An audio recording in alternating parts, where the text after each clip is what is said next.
అనగనగా ఒక అందమైన గ్రామంలో మీనా అనే పాప నివసిస్తూ ఉండేది.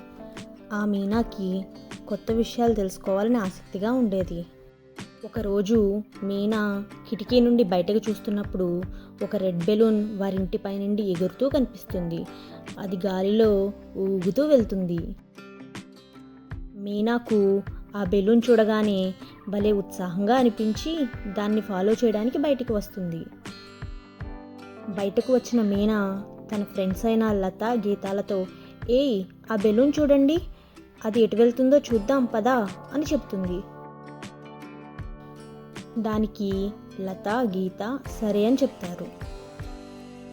మీనా, లత, గీత ఈ ముగ్గురు ఆ బెలూన్ కోసం దాని వెనకాల పరిగెడతారు. ఆ బెలూన్ అందమైన పూల తోటల వైపు వెళ్తుంటే వారు ఆ తోటల్లో పరిగెడతారు.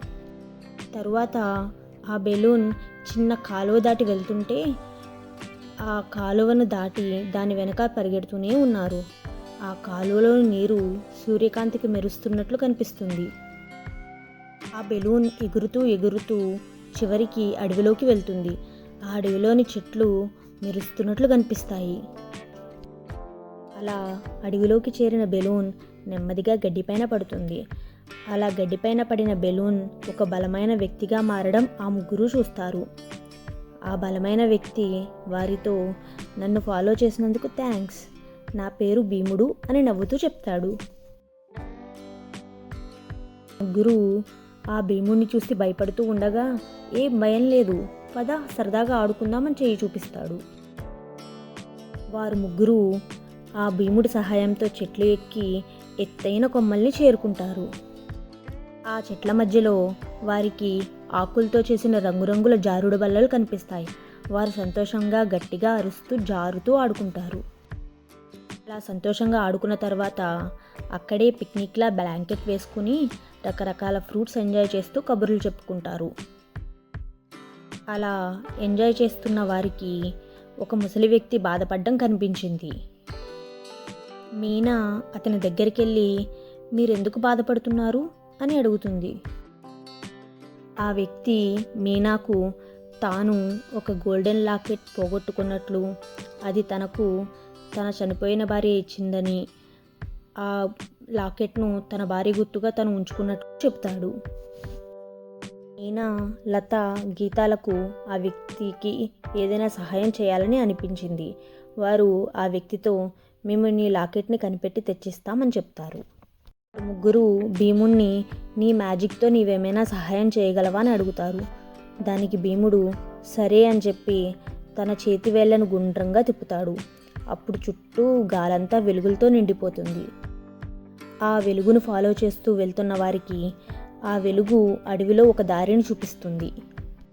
ఆ దారిలో వెళ్ళిన వారు ఒక కాలువ వద్దకు చేరతారు. ఇంతలో గీత నీటిలో తలుక్కుమనే వస్తువును చూపించి, అది లాకెట్టే కదా అని అడుగుతుంది. భీముడు వెంటనే ఆ నీటిలోనికి దిగి ఆ లాకెట్ దగ్గరికి చేరుకొని దాన్ని బయటకు తీస్తాడు. చూడండి, మనం దాన్ని కనిపెట్టేశాం అని సంతోషంగా చెప్తాడు. ముసలి వ్యక్తి తనకు తన లాకెట్ తిరిగి దొరికినందుకు చాలా సంతోషిస్తాడు. అతనికి ఆ లాకెట్ చూసి ఆనంద బాష్పాలు వస్తాయి. ఆ లాకెట్ దొరికినందుకు వారందరూ సంతోషంగా డ్యాన్స్ చేస్తూ ఎంజాయ్ చేస్తారు. సూర్యాస్తమయం అవుతుండడంతో ఆ ముగ్గురు భీముడికి వీడ్కోలు చెప్పి ఇంటికి బయలుదేరతారు.